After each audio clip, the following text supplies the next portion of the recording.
आज हम देख रहे हैं chapter 2 of secretarial practice standard 12th, that is transfer and transmission of shares. तो ये सेकंड सेशन है। फर्स्ट सेशन में हम ऑलरेडी देख चुके हैं about transfer of shares. Transfer of shares कैसे होता है, उसका प्रोसीजर क्या है, उसमें ड्यूटीज़ ऑफ सेक्रेटरी क्या है, वो सब हम देख चुके हैं। तब हमने ये भी देखा था कि शेयर ट्रांसफ़र जो होता है वो एक वॉलंटरीली एक्ट होता है। जो करंट शेयर होल्डर है, जो सेलर ऑफ शेयर्स है, वो वॉलंटरीली अपनी मर्ज़ी से अपने शेयर्स दूसरे को ट्रांसफ़र कर रहा है। उसके सामने उसको पैसे मिल रहे होंगे, उसका कुछ पर्पस होगा, इसीलिए वो अपनी मर्ज़ी से कर रहा है। ट्रांसमिशन ऑफ शेयर्स में क्या होता है कि ये कंपल्सरीली होता है। जो करंट शेयर होल्डर है या फिर जो सेलर ऑफ शेयर्स है, उसको कोई पूछता नहीं है कि भाई तुम ट्रांसफ़र करना चाहते हो, तुम अपने शेयर्स को गिव अप करना चाहते हो या नहीं चाहते हो। वो कंपल्सरीली होता है। और बिकॉज़ ये कंपल्सरीली होता है तो अब जब मैं अपने मर्ज़ी से कर रही हूँ तब मैं शेयर ट्रांसफ़र फॉर्म भरूँगी, तब मैं अपना शेयर सर्टिफिकेट सबमिट करूँगी। लेकिन जब मेरे ऊपर कंपल्शन है तो मैं फॉर्म क्यों ही भरूँगी।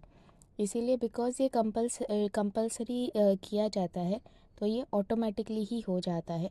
इसके लिए जो शेयर होल्डर है उसको फॉर्म भरने की और ये सब प्रोसीजर करने की ज़रूरत नहीं पड़ती है।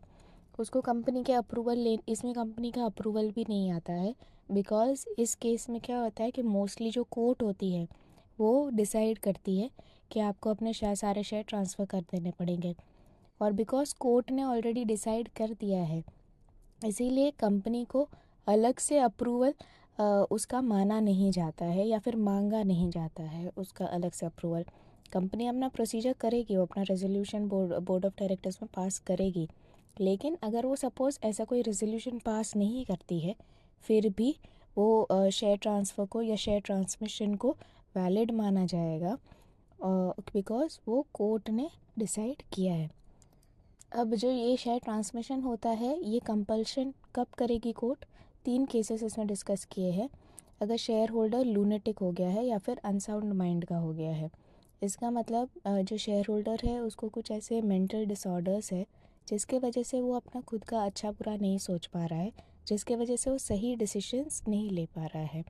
इस केस में जो कोर्ट है वो ये डिसाइड कर सकती है कि ठीक है, हम एक थर्ड पर्सन को अपॉइंट कर रहे हैं जो कि एक रिसीवर की तरह काम करेगा और ये जो पर्सन है वो सारे एसेट्स का डिसीजन लेगा।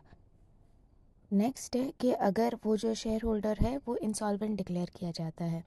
इसका मतलब कोई भी शेयर होल्डर है उसका खुद का भी तो एक बिजनेस होगा या फिर खुद कहीं जॉब करता होगा।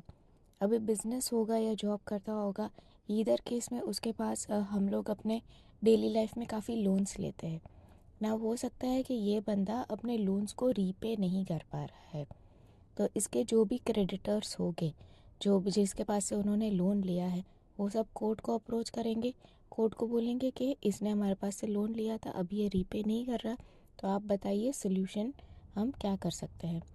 तो कोर्ट तो तब ये शेयर होल्डर कोर्ट को बोल सकता है कि देखिए, मेरे पास लोन 2 करोड़ के है लेकिन मेरे पास टोटल एसेट ही 1 करोड़ की है, तो मैं चाहूँ तो भी सबको रीपे नहीं कर सकता हूँ।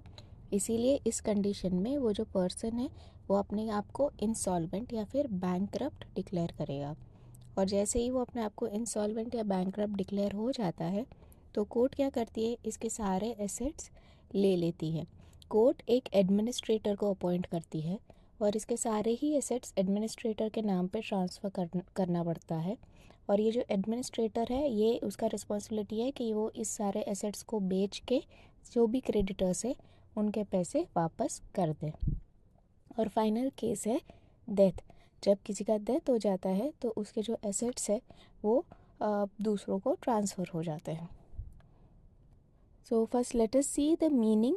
When the title and shares of a person is automatically transferred, it is called transmission of shares. Automatically मतलब इसमें शेयर ट्रांसफ़र फॉर्म भरने की या और कोई प्रोसीजर करने की, वो जो हमने देखा था ना प्रीवियस ट्रांसफ़र ऑफ शेयर्स में, कि कंपनी नोटिस देगी, कंपनी रिसीट देगी, शेयर ट्रांसफ़र फॉर्म चेक करेगी, ये सब प्रोसीजर्स यहाँ पे नहीं होते।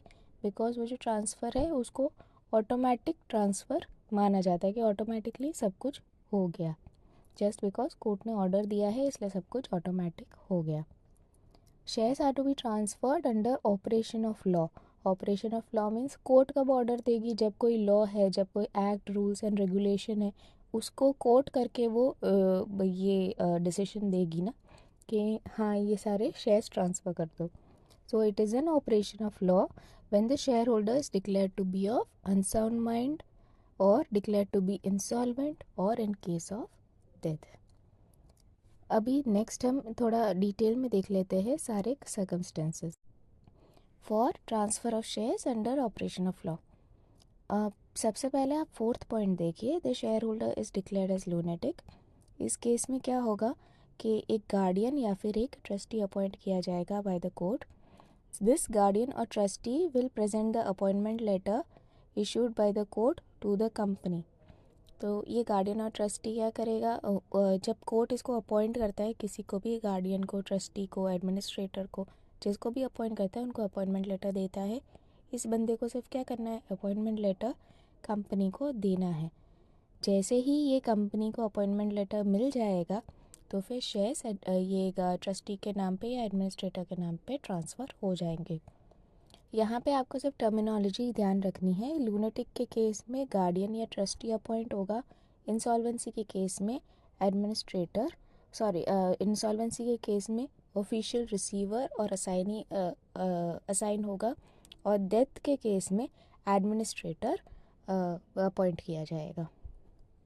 सो लूनेटिक के केस में गार्डियन और ट्रस्टी, इंसॉल्वेंसी में ऑफिशियल रिसीवर और असाइनी, एंड डेथ के केस में एडमिनिस्ट्रेटर. सिर्फ ये आपको टर्मिनोलॉजी याद रखनी है आंसर में लिखने के लिए. अनसाउंड माइंड के जब होते हैं तब गार्डियन और ट्रस्टी क्या करता है, for example as an individual मेरी क्या क्या रिस्पॉन्सिबिलिटी है. मेरी रिस्पॉन्सिबिलिटी घर पे ये है कि मैं अपने बच्चे का एजुकेशन के लिए उसकी कॉलेज फ़ीस भरूँ. तो अब बिकॉज मैं अनसाउंड माइंड की हूँ, मैं अच्छा बुरा नहीं सोच पा रही, तो मैं उसका कॉलेज फ़ीस भी नहीं भर पा रही हूँ. तो ये गार्डियन और ट्रस्टी का काम क्या है कि वो मेरे रिस्पॉन्सिबिलिटी पूरा करे, वो मेरे एसेट को इस तरीके से मैनेज करे कि मैं अपनी रिस्पॉन्सिबिलिटी पूरी कर सकूँ. तो वो मेरे एसेट को इस तरह मैनेज करेगा कि वो मेरे बच्चे का कॉलेज फीस भर सके. इंसॉल्वेंसी में ऑन द कॉन्ट्ररी क्या होता है कि मेरे सारे एसेट बेचने हैं उसको और मेरे सारे क्रेडिटर्स को पे करना है. उसको बस ये डिसाइड करना है कि कौन से क्रेडिटर को कितना पैसा मिलने वाला है. तो थर्ड पॉइंट जो है, share holder is declared as insolvent. तो जब शेयर होल्डर इंसॉल्वेंट डिक्लेयर किया जाता है तब कोर्ट किसको असाइन करता है, ऑफिशियल रिसीवर और असाइनी. इसको भी अपना अपॉइंटमेंट लेटर देना है कंपनी को, और जैसे ही अपॉइंटमेंट लेटर वो सबमिट कर देता है तो सारे शेयर्स ऑटोमेटिकली उसके नाम पे ट्रांसफ़र माने जाएंगे. और फिर जो थर्ड केस है डेथ, उसके लिए है point number 1, 2 and 5. In case अगर विल बन गया है, किसी पर्सन ने ये विल बनाया हुआ है और उसके बाद उसका डेथ होता है, तो कोर्ट तक बात ही नहीं जाएगी. बिकॉज विल ऑलरेडी बना हुआ है, विल में उसने लिखा हुआ है कि मैं अपने कौन सा एसेट किसको दूंगा. तो कोर्ट तक बात ही नहीं जाएगी. कोर्ट तक बात कब जाएगी, जब विल नहीं बना हुआ है. तो हम इसमें जो फर्स्ट केस है कि विल नहीं बना हुआ है लेकिन आपके पास लीगल सक्सेसर है. लीगल सक्सेसर का मतलब है आपके बच्चे हैं, आपकी वाइफ है, आपके पेरेंट्स है, ये सब लीगल सक्सेसर है. विल नहीं बना हुआ है तो आप कोर्ट के पास जाओगे. कोर्ट फिर डिसाइड कर सकती है कि ठीक है सब लोगों को आपस में इक्वली डिस्ट्रीब्यूट कर दो, या फिर कुछ और अगर डिस्प्यूट हो तो उन सबको कंसिडर करके वो डिस्ट्रीब्यूट कर सकती है. नेक्स्ट है सेकेंड पॉइंट में कि विल नहीं बना है लेकिन लीगल सक्सेसर भी नहीं है. मतलब कोई अनमैरिड इंसान है तो उसकी वाइफ नहीं है, बच्चे नहीं हैं, या फिर हो सकता है फैमिली में सब लोगों की ही डेथ हो गई हो. तो इस केस में इसमें जो आपकी टेक्स्ट बुक में जो सेंटेंस लिखा है ना, सेंटेंस का मुझे मतलब नहीं समझ में आ रहा है. जो सेकेंड सेंटेंस लिखा है ना, in this situation the court may appoint administrator who then has the right to conduct the court may appoint administrator. इस then has the right to conduct the court में appoint administrator, ये sentence का कोई मतलब नहीं पड़ता, ये एक मिसप्रिंट है. तो आप बस इतना ध्यान रखिएगा कि कोर्ट अगर विल नहीं है और लीगल सक्सेसर भी नहीं है तो कोर्ट एक एडमिनिस्ट्रेटर को अपॉइंट करेगा. यह एडमिनिस्ट्रेटर फिर डिसाइड करेगा कि आपके एसेट्स कहाँ कहाँ डिस्ट्रीब्यूट होंगे. वो कैसे डिसाइड करेगा, इंडिया में 3 एक्ट है, इंडियन सक्सेशन एक्ट है, मुस्लिम सक्सेशन एक्ट है और हिंदू सक्सेशन एक्ट है। तो वो देखेगा कि आपकी मान्यताएं क्या है और उसके बेसिस पे आपको कौन सा एक्ट लागू होगा। उसके बाद वो देखेगा कि आपके एक्चुअली कितने रिलेटिव्स ज़िंदा है जिसके बीच में ये एसेट्स डिस्ट्रीब्यूट हो सकते हैं। सारे रिलेटिव्स, आपका जो पूरा हिस्ट्री है कि आपके कितने भाई बहन हैं, भाई बहन के कितने बच्चे हैं, ये सारी चीज़, अगर भाई बहन नहीं है की डेथ हो गई है तो उनके बच्चे कितने हैं, ये सारी चीज़ें वो देखेंगे और फिर डिसाइड करेंगे कि ये जो सक्सेशन एक्ट है उसके हिसाब से किसको कितना पैसा दे सकते हैं। एंड फाइनली जो फिफ्थ पॉइंट में है कि अगर सिंगल पर्सन कंपनी है, वन पर्सन कंपनी है और उसमें जो सोल मेंबर है उसका डेथ हो जाता है, तो हम ये पहले भी देख चुके हैं, शेयर ट्रांसफ़र सीख रहे थे तब, कि इस केस में क्या होता है कि बोर्ड ऑफ डायरेक्टर्स सामने से जाएगा नॉमिनी के पास। जो सिंगल पर्सन है इन अ वन पर्सन कंपनी, उसने अपना एक नॉमिनेशन फॉर्म भरा होगा। नॉमिनेशन फॉर्म में उसने किसी को नॉमिनेट किया होगा कि मेरे डेथ के बाद मेरे सारे शेयर्स इस बंदे को ट्रांसफ़र हो जाने चाहिए। सो बोर्ड ऑफ डायरेक्टर्स वो नॉमिनी के पास जाएंगे और उसे कहेंगे बिकॉज ये डेथ हो गई है इसलिए हम सारे शेयर्स आपको ट्रांसफ़र कर रहे हैं, और फिर वो ऑटोमेटिकली ट्रांसफ़र हो जाएंगे। हमने शेयर ट्रांसफ़र के टाइम पे देखा था कि जब board of directors resolution pass करते हैं तब ट्रांसफ़र अप्रूव माना जाता है, और उसके वो रेजोल्यूशन पास होने के बाद नए शेयर होल्डर को सारे डिविडेंड मिलते हैं। उसके पहले अगर कोई डिविडेंड डिक्लेयर हो गया है तो पुराने शेयर होल्डर को मिलेगा, रेजोल्यूशन पास होने के बाद नए शेयर होल्डर को मिलेगा। बट यहाँ पे बिकॉज शेयर्स ऑटोमेटिकली ट्रांसफ़र माना जाता है, इसका मतलब जब से कोर्ट ने डिसाइड कर दिया कि भाई मैंने एडमिनिस्ट्रेटर अपॉइंट कर लिया, उस दिन से सारे डिविडेंड या फिर सारे जो भी राइट्स हैं वो एडमिनिस्ट्रेटर को मिल जाएगा। बोर्ड ऑफ डायरेक्टर्स के रेजोल्यूशन की ज़रूरत नहीं है यहाँ पे। जो देख लेते हैं procedure of transmission of shares. पहले तो आपको कंपनी को इन्फॉर्म करना पड़ेगा। नेक्स्ट, आपने एक बार कंपनी को इन्फॉर्म कर दिया, उसके बाद आपके जो भी ओनरशिप डॉक्यूमेंट है वो सब वेरीफाई हो गए। उसके बाद जो कंपनी है वो एक नोटिस देगा, जिसने भी अप्लाई किया है, जिसने भी इंफॉर्मेशन दिया है उसको एक नोटिस दिया जाएगा। उसके बाद बोर्ड ऑफ डायरेक्टर्स एक रेजोल्यूशन पास करेंगे एंड फाइनली जो न्यू शेयर सर्टिफिकेट है उसको अपडेट किया जाएगा और रजिस्टर ऑफ मेंबर्स में भी चेंजेस किए जाएंगे। सबसे पहले इन्फॉर्मेशन जो हमें कंपनी को देना है, तो हमने 3 कंडीशंस देखे थे, लूनेसी, इंसॉल्वेंसी एंड डेथ। तो लूनेसी या फिर अनसाउंड माइंड के टाइम पे कौन इन्फॉर्मेशन देगा, वो गार्डियन और ट्रस्टी कंपनी को ये इन्फॉर्मेशन देगा, और वो इसके साथ अपना अपॉइंटमेंट लेटर भी देगा। और जैसे ही उसको अपॉइंटमेंट लेटर, उसके बाद जो नेक्स्ट पॉइंट है उसमें है इंसॉल्वेंसी। इसके केस में क्या होगा, जो रिसीवर है जिसको कोर्ट ने अपॉइंट किया है वो अपना अपॉइंटमेंट लेटर कंपनी को देगा। वो कंपनी को बताएगा कि मुझे अपॉइंट किया गया है तो आप मेरा नाम ऐड कीजिए। और जो थर्ड केस है डेथ का केस है। डेथ के केस में फिर वापस 2 कंडीशन है। फर्स्ट, अगर लीगल सक्सेसर है तो लीगल सक्सेसर इन्फॉर्म करेगा कंपनी को। अगर लीगल सक्सेसर नहीं है, एडमिनिस्ट्रेटर है, तो एडमिनिस्ट्रेटर इन्फॉर्म करेगा। और कुछ कंडीशंस में ऐसा होता है कि जो शेयर है वो एक बंदा अकेला नहीं होल्ड कर रहा है, 3-4 लोगों ने मिलके शेयर खरीदा हुआ है, तो शेयर सर्टिफिकेट में तीनों लोगों का नाम है। अब ये 3 में से एक पर्सन का अगर डेथ हो गया है तो बाकी के 2 शेयर होल्डर्स है, वो 2 शेयर होल्डर्स कंपनी को इन्फॉर्म करेंगे।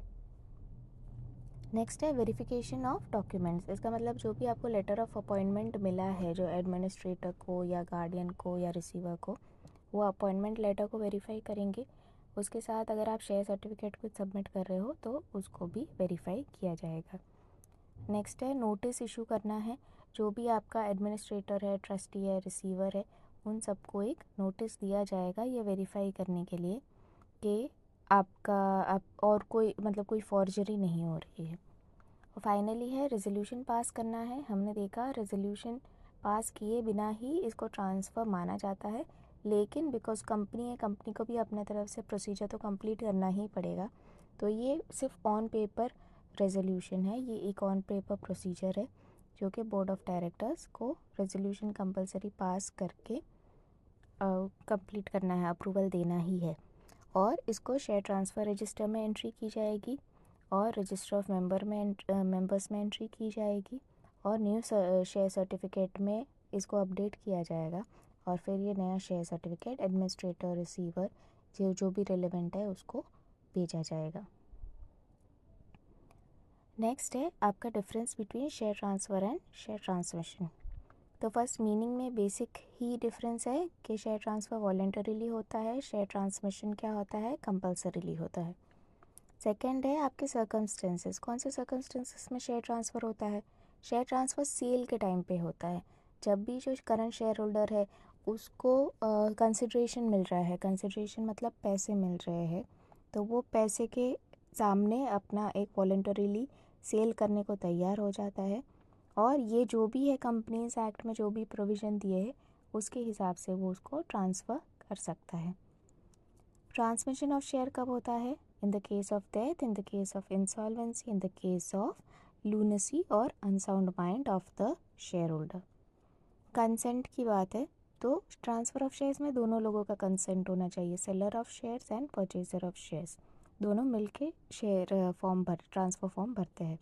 ट्रांसमिशन ऑफ शेयर्स में किसी के भी कंसेंट की ज़रूरत नहीं है। देखो सेलर ऑफ शेयर्स का तो कुछ प्रॉब्लम है, डेथ हो गया है या फिर अनसाउंड माइंड का है तो वो तो अपना कंसेंट दे नहीं सकता। और जो परचेज़र इसमें है नहीं, जो आप बोल सकते हो जिसके नाम पे ट्रांसफ़र हो रहा है, ट्रांसफरी ऑफ शेयर्स, वो भी कोर्ट ने अपॉइंट किया है तो ये तो उसका ड्यूटी है, ये उसका काम है करने का, तो उसके मर्ज़ी का कुछ क्वेश्चन नहीं आता बिकॉज़ ये तो उसका ऑफिशियल ड्यूटी बनता है। ट्रांसफ़र ऑफ शेयर्स में कंसिडरेशन होता है, कंसिडरेशन मतलब कुछ पैसे का आदान प्रदान होता है, लेकिन ट्रांसमिशन ऑफ शेयर्स में पैसे का कुछ लेन देन नहीं होता है, जस्ट आपका जो शेयर है वो दूसरे को ट्रांसफ़र हो जाएगा। इसमें जो एडमिनिस्ट्रेटर रिसीवर को कोई भी पैसा देने की ज़रूरत नहीं है, तो इसलिए कंसिडरेशन नहीं होता। फिफ्थ है stamp duty. Transfer of shares में बिकॉज पैसे का लेन देन होता है तो ट्रांजैक्शन का एक अमाउंट होता है। फॉर एग्ज़ाम्पल मैंने 5 लाख के शेयर्स बेचे तो वो 5 लाख पे मुझे स्टैम्प ड्यूटी पे करना पड़ेगा। ट्रांसमिशन ऑफ शेयर्स में बिकॉज पैसे का कोई लेन देन नहीं होता तो इसलिए ट्रांजैक्शन अमाउंट भी नहीं होता है, वो तो फ्री ऑफ कॉस्ट होता है। अब बिकॉज ट्रांजैक्शन अमाउंट नहीं है तो उस पर स्टैम्प ड्यूटी भी नहीं लगेगा। फाइनली है मेंबरशिप ट्रांसफ़र ऑफ शेयर्स में कब मिलता है? जब बोर्ड ऑफ डायरेक्टर्स का अप्रूवल मिल जाता है, जब रजिस्टर ऑफ मेंबर में आपका नाम ऐड हो जाता है। ट्रांसमिशन ऑफ शेयर में कैसा होता है कि उसको बोर्ड ऑफ डायरेक्टर्स या किसी के अप्रूवल की ज़रूरत नहीं है, वो ऑटोमेटिकली मेंबर बन जाते हैं। नेक्स्ट है प्रोसीजर जो भी आर्टिकल्स ऑफ एसोसिएशन में दिए हैं वो सारे प्रोसीजर आपको फॉलो करने हैं। ट्रांसमिशन ऑफ शेयर्स में क्या होता है कि जो भी लीगल उसको सिर्फ प्रोसीजर क्या करना है कि जो भी लीगल रिप्रेजेंटेटिव है, रिसीवर है, एडमिनिस्ट्रेटर है, उसको अपना अपॉइंटमेंट लेटर कंपनी को देना है और कंपनी उसको फिर वो ऑटोमेटिकली उसको शेयर होल्डर मान लेगी। फाइनली है रिफ्यूज़ल। ट्रांसफ़र ऑफ शेयर्स में बोर्ड ऑफ डायरेक्टर्स मना कर सकते हैं शेयर्स ट्रांसफ़र करने के लिए। हमने देखा थोड़े रिस्ट्रिक्शंस होते हैं शेयर ट्रांसफ़र करने पे, लियन राइट्स होता है कंपनी का, तो वो मना कर सकता है, उसके पास एक ऑप्शन है। ट्रांसमिशन ऑफ शेयर्स में डायरेक्टर्स के पास कोई ऑप्शन नहीं है, वो इसको ट्रांजैक्शन को डिसअप्रूव या फिर रिफ्यूज़ नहीं कर सकता है, ये कंपलसरी ही है। कंपनी के लिए भी ये ट्रांसमिशन कंपलसरी है। नेक्स्ट है रिस्पॉन्सिबिलिटी। तो इसमें जो ओरिजिनल शेयर होल्डर होता है ट्रांसफ़र ऑफ शेयर्स में, उसके पास जब तक शेयर ट्रांसफ़र का पूरा प्रोसीजर कंप्लीट नहीं हो जाता तब तक ओरिजिनल शेयर होल्डर का ही रिस्पॉन्सिबिलिटी बना रहेगा। इसका मतलब जब तक जो नया शेयर होल्डर है उसका नाम रजिस्टर ऑफ मेंबर में नहीं आता तब तक अगर उस टाइम पे जो कंपनी है उसमें कुछ प्रॉब्लम हो जाता है तो फिर ओरिजिनल शेयर होल्डर का रिस्पॉन्सिबिलिटी रहेगा। लेकिन ट्रांसमिशन ऑफ शेयर्स में क्या होता है कि किसी का भी पर्सनल रिस्पॉन्सिबिलिटी नहीं है, जो सेलर है उसका तो रिस्पॉन्सिबिलिटी नहीं है और जो एडमिनिस्ट्रेटर और रिसीवर अपॉइंट किया गया है उसको तो कोर्ट ने अपॉइंट किया है, वो तो अपना ऑफिशियल ड्यूटी कर रहा है, तो वो अपने घर से कोई पैसे निकाल के कंपनी को नहीं देगा। फॉर एग्ज़ाम्पल 10 रुपये का अपना शेयर कॉल का ही एग्ज़ाम्पल ले लेते हैं कि 10 रुपये का फेस वैल्यू है, उसमें अनपेड कैपिटल 5 रुपये है। अभी इसमें किसी पर्सन में रिसीवर का नाम डाला हुआ है, एडमिनिस्ट्रेटर का नाम डाला हुआ है रजिस्टर ऑफ मेंबर में। कंपनी बोलती है कि ये 5 रुपये जो अनपेड कैपिटल है उसमें से 3 रुपये मुझे दीजिए अभी। तो ये जो रिप्रेजेंटेटिव है, ये जो एडमिनिस्ट्रेटर है, वो अपने घर से 3 रुपये निकाल के कंपनी को नहीं देगा। उसकी कोई रिस्पॉन्सिबिलिटी ये 3 रुपये पे करने की उसकी पर्सनल रिस्पॉन्सिबिलिटी नहीं है। ये क्या करेगा, ये ज़्यादा से ज़्यादा उसके दूसरे एसेट्स में से निकाल के उसको दे सकता है, या फिर वो गवर्नमेंट को अप्लाई कर सकता है कि देखो ये लोग मांग रहे, या तो मुझे एग्जेम्पशन आप दिलाओ या फिर मुझे अलाउ करो कि मैं दूसरे एसेट्स इसके बेच के ये 3 रुपये कंपनी को दे दूँ। एडमिनिस्ट्रेटर या जो भी रिसीवर है उसको अपने घर के कोई भी पैसे निकाल के कंपनी को नहीं देना है, because it is not his personal responsibility. Next है right to go to the tribunal. अगर कंपनी मना करती है शेयर ट्रांसफ़र करने से किसी भी रीज़न की वजह से, शेयर होल्डर को लगता है कि नहीं ये वैलिड रीज़न नहीं है, ये गलत रीज़न है, तो वो ट्राइब्यूनल में जा सकता है। और ट्रांसमिशन ऑफ शेयर में क्या होता है, अगर शेयर कोर्ट बोल रही है कि नहीं आपको शेयर ट्रांसफ़र करना है तो आपको कंपलसरी शेयर ट्रांसफ़र करना ही है। कंपनी अगर बोलती है कि नहीं मैं शेयर ट्रांसफ़र नहीं करना चाहती हूँ तो वो माना नहीं जाएगा, उसका बाद उसके पास कोई राइट नहीं है मना करने का। इसीलिए जब आपके पास मना करने का वैसे राइट ही नहीं है तो फिर आप कोर्ट में जाके कुछ अपील भी नहीं कर सकते हो। तो इसके साथ हम ट्रांसमिशन ऑफ शेयर्स भी कंप्लीट करते हैं और हमारा सेकंड चैप्टर भी कंप्लीट होता है। नेक्स्ट सेशन में हम आगे के चैप्टर्स देखेंगे। Thank you.